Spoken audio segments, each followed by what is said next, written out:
Hi everyone, अस्सलाम वालेकुम। तो कैसे हैं आप सब। स्टार्ट करती हूँ अपना रिव्यू रिएक्शन वीडियो। अच्छा जी, जो कौसर का भाई है जो कि अपने चैनल पर कभी कभार ही आता है और वीडियोस डाल देता है, और मैं समझती हूँ कि अच्छा खासा वो अपने चैनल से ना रेवेन्यू जनरेट कर सकता था। बट वही ना कि जिस तरह कौसर के अब्बा एक टाइम पर आए थे निकाहनामा वगैरह लेकर, और जिस तरह उन्होंने यहाँ पर अपनी बातें रखी थी, जो भी उस टाइम के सितारा ने उन्हें अप्रोच किया था कि वो अपने हस्बैंड की ना कौसर से शादी करवाना चाहती थी और वो रिश्ता लेकर आई थी। ये तमाम तर बातें एक टाइम पर हुई थी और फिर सब कुछ एकदम से कूल डाउन हो गया, तमाम तर मसले दब गए, सही हो गए। तो मुझे ऐसा लगता है कि सॉर्ट ऑफ डील कुछ ऐसी होगी कि जहाँ पर वो कुछ पैसे जो है ना वो लेते होंगे शायद कि सितारा से, ऐसा मुझे लगता है। क्योंकि अदरवाइज़ तो मैं ये समझती हूँ यहाँ पूरी बरादरी बैठकर जो तड़के तड़का लगाकर अपना चैनल ग्रो कर रही होती है, एक अच्छा खासा अमाउंट लेकर आ रही होती है अपने चैनल की तरफ, रेवेन्यू लेकर आ रही होती है। तो इसने जो चैनल खोला हुआ है तो किस लिए खोला हुआ है, ये क्यों नहीं एक्टिव होता, मैं ये सोच रही थी। खैर जी, ये क्या एक्टिव होता है, इसकी जो वॉइसेस हैं वो बाहर आ गई। मैंने अभी सुनी है जस्ट एक रिएक्शन चैनल पर, और मैं ना थोड़ा सा वॉइसेस सुन के मैंने कहा ये भी कोई बात है भैया, इसको लेकर इतना क्या सीरियस होना क्यों। इसके बारे में मैं आपको आगे चलकर बताती हूँ। दूसरा जो मिस्टर साजिद हैं, उन्होंने बड़ा बड़ा टाइटल कल परसों लगाया हुआ था ना कि कौसर ने दिए ताने। अच्छा जी, जो कौसर ने दिए ताने, तो मैं सोच रही हूँ ये भी कोई बात है करने की। भाई आपकी और सितारा की भी कितनी फ़ाइट्स होती हैं। सितारा खुद कहती है कि आप दोनों के दरमियान बात बंद हो जाती है। कभी मिस्टर साजिद ने इस तरह से टाइटल लगाया सितारा के लिए कि सितारा हुई नाराज़ या सितारा ने मुझसे बात बंद कर दी, कभी भी नहीं लगाया। बट कौसर के लिए लगाते हैं क्योंकि लोग ना कौसर की नेगेटिव साइड देखने में इंटरेस्टेड हैं।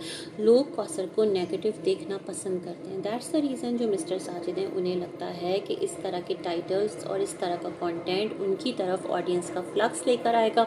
कौसर जो है उसे भी कोई परेशानी नहीं है। अगर परेशानी होती तो वो अपने हस्बैंड को स्ट्रिक्टली मना कर सकती थी कि आप जो है इस तरह की बातें मंसूब करके यूँ टाइटल कैप्शन ना लगाएं। बट वो भी जानती हैं कि इस तरह होगा तो क्या है भाई, कि व्यूज़ जो है ना वो तो घर में ही आएंगे। कहते हैं ना, घी गिरे खिचड़ी में या खिचड़ी गिरे घी में, फ़ायदा तो दोनों का है। तो मुझे ये वाली बात लगती है। सच में मुझे ना इस टाइम में ये कहूँ, अगर सितारा हो कौसर हो, मुझे लगता है दोनों ही मिल बांट करना यहाँ पर तमाम तर चीज़ें लेकर चल रहे हैं। और ऑडियंस जो है वो एक अपने फेवरेट कैरेक्टर्स को चुनकर जिस तरह से, क्या कहते हैं, इमोशनल नहीं हो जाती है ड्रामा देखते वक्त, अरे मैं तो इसके साथ हूँ, देखना यही वाला जो कैरेक्टर है ये सरवाइव करेगा, वो वाला कैरेक्टर जो है वो कभी भी सरवाइव नहीं करेगा। तो इस तरह की सिचुएशन है, इस तरह के हालात तो वाक़यात हैं।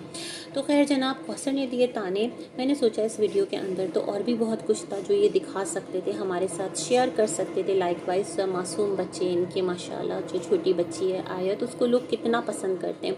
एक टाइटल लगा देते कि आयत को लेकर पार्क गया, थोड़ा सा बच्चों के साथ टाइम स्पेंड किया, पॉजिटिविटी जो है वो स्प्रेड करते तो ज़्यादा बेटर होता है ना, लोग खुश भी होते। और जो सितारा के व्यूवर्स हैं वो आकर इनको कहते बहुत अच्छा साजिद भाई, वेल डन। बट इन्होंने बेहतर ये समझा कि जो कौसर है ना इस टाइम उसको यहाँ पर धोया जाए या धुलवाया जाए। तो भाई अगर ये बतौर हस्बैंड इन्हें परेशानी नहीं है, बतौर वाइफ कौसर को परेशानी नहीं है, और सितारा को क्या ही परेशानी होगी, मतलब तीनों अगर मिल मिला के कुल मिला के ये वाला काम कर रहे हैं, तो बात को समझने की कोशिश कीजिएगा। और इसमें खुदारा इतने ज़्यादा पर्सनल खुद मत हो जाया करें कि आप लोग वापस से बाहर निकल जाएं। कमेंट्स में मैं देख रही होती हूँ अजीबो गरीब ज़ुबान वाली औरतें आती, तेरे को क्या है तो मेरे को क्या है। अरे भाई, तू तड़ाक आप अपने घर में कीजिए, इट्स सोशल मीडिया, यहाँ बैठकर तू तड़ाक मत कीजिए, यहाँ बैठकर तमीज़ से बात कीजिए। क्योंकि जब आप बोलते हैं ना तो फिर आपकी पर्सनालिटी आगे आपकी ज़बान से रिफ्लेक्ट होती है। ठीक है, इस बात को कंसिडर कीजिएगा। अदरवाइज़ मेरा क्या है, आप ट्रैश में रहिए, मुझे कोई फ़र्क नहीं पड़ता। ठीक है, मैं तो आपके भले के लिए कह रही थी। तो ये वाला सिलसिला है। मैंने कहा क्या ताने दिए, तो कौसर ने कहा हाँ बहुत याद आ गई, वो खेतों में अपने काम कर रही थी, मिस्टर साजिद कैमरा लेकर घूम रहे थे आगे पीछे। तो कौसर ने कहा कि एक हफ़्ते बाद आप हमारे पास आते हो, हफ्ता हफ्ता लगाते हो। ने कहा लो भाई, एक दिन को आपने एक हफ़्ता कह दिया। अब ये भी है कि यहाँ से एक नई बहस का आगाज़ हो गया। लोग कह रहे हैं हफ्ता हफ्ता कौसर के पास नहीं आता। और मैं सोच रही हूँ कि ऐसा भी पॉसिबल नहीं है कि हफ़्ता हफ़्ता ना जाते होंगे। और सबकी ना मैं समझती हूँ यहाँ पर कि म्यूचुअल एक अंडरस्टैंडिंग है और एक स्ट्रेटजी है जिसके साथ यूट्यूब पर अपनी स्टोरी को ज़िंदा रखा जा रहा है ना। अभी क्या है जनाब कि अब क्या होगा, लोग बोलेंगे देखो कितनी नाशुक्री है कौसर, है ना, कि देखो सितारा इसके बच्चे के लिए कितना कर रही है, उसको लेकर घूम रही है, घुमा रही है, और सितारा लेकर शॉपिंग कराने भी तो गई थी ना, उसके बाद ही का ये वीडियो है। तो अजीब व गरीब स्टोरी आप यहाँ पर फैब्रिकेट कर रहे हैं जी, जिसको यकीन करना है करे और इमोशनल होता रहे। मैं तो भाई पूरे एक अपने जहन की जो कहते हैं ना तमाम तर हवासों के साथ मैं तमाम तर चीज़ें देखती हूँ, इमोशनल होकर नहीं देखती इन तमाम तर सिलसिलों को। अच्छा, फिर क्या था, जो कौसर के भाई है उसकी वीडियो ऑडियो जो है वो एकदम से लीक हो जाना इन तमाम तर मुद्दों के बाद, इतने अरसे में उस बंदे ने एक ऑडियो कहीं से नहीं मिली। अब कंटेंट नहीं है तो मेरे ख्याल में उसको कुछ कहा गया होगा, चलो भाई ये तुम इस तरह से बात कर लो, लीक करने वाला लीक भी कर देगा। उसे पता भी है कि यहाँ पर क्या है कि हम जितने भी यहाँ पर इनके फैमिली मेम्बर्स को देख रहे होते हैं ना, उनकी एक एक बात कभी ना कभी भाई निकल कर सामने आ रही होती है। तो इतना इंसेन, इतना बेवकूफ़, अकल से फारिग तो वो भी नहीं है।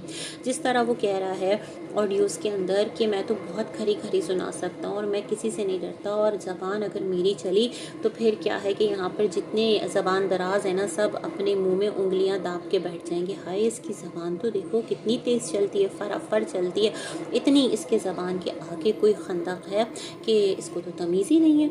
उसने मतलब अपना ये वाला एक प्रेजेंस यहाँ पर थ्रू ऑडियो जताने की कोशिश की है कि अगर मैं टसल में आया तो मैं तो वो रज रज के धुलाई करूं। बट क्या है कि सितारा की वजह से कोई कमिटमेंट होगी आपकी, है ना, अदरवाइज़ आप क्यों खामोश बैठेंगे, और कोई क्यों खामोश बैठेगा, कोई भी नहीं चुप बैठता भाई। जिस पर बात होती है वो आता है उठकर और बोलता है। जब बात बर्दाश्त से बाहर जाती है, बहुत ज़्यादा पर्सनल अटैक्स होते हैं, तो फिर हर एक आता है अपने आप को डिफेंड करने, और क्यों ना आए, है ना।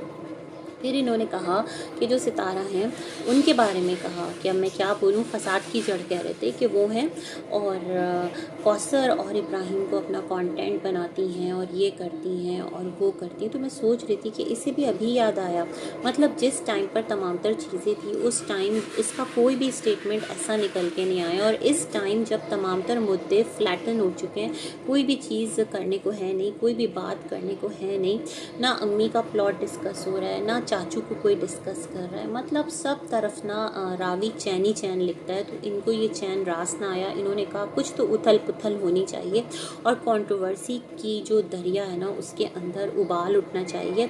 तो इसलिए भाई इनकी ऑडियो लीक हो गई है, और मुझे लगता है सब कुछ जो है ना एक प्लानिंग के अकॉर्डिंग हुआ है, कौसर के तानों से लेकर इनके भाई की ऑडियो लीक तक। और एक कहानी है जिसको हम भी देख रहे हैं, आप भी देखिए और रिव्यू भी करेंगे, आप भी रिव्यू करें। तो इतना ज़्यादा सीरियस लेने की ज़रूरत नहीं है, क्योंकि एक टाइम पर कौसर और सितारा की तू मैमें हुई थी, दोनों एक दूसरे की सौतन है ना। तो दोनों कहती हैं हमारे दरमियान इस तरह की बातें हो जाती हैं और फिर एक हो जाते हैं दोनों, है ना। तो इस तरह ये कौसर के रिश्तेदार हैं, मिस्टर साजिद के साले साहब हैं। जैसे फ़ारूक नजमा का मामला है वैसे ही आसिम का भी मामला है। तो इधर से अगर फ़ारूक नजमा कभी लड़ भिड़ जाते हैं तो इसी तरह ये वाला ससुराल भी कभी लड़ भिड़ गया, इसकी भी कुछ मामलात हो गए। कोई ना, सब ठीक हो जाएगा। इसी के साथ करते हैं अपना वीडियो एंड, अपने जज्बात को काबू में रखें और हौसला रखें। इसी के साथ कहते हैं अल्लाह हाफ़िज़।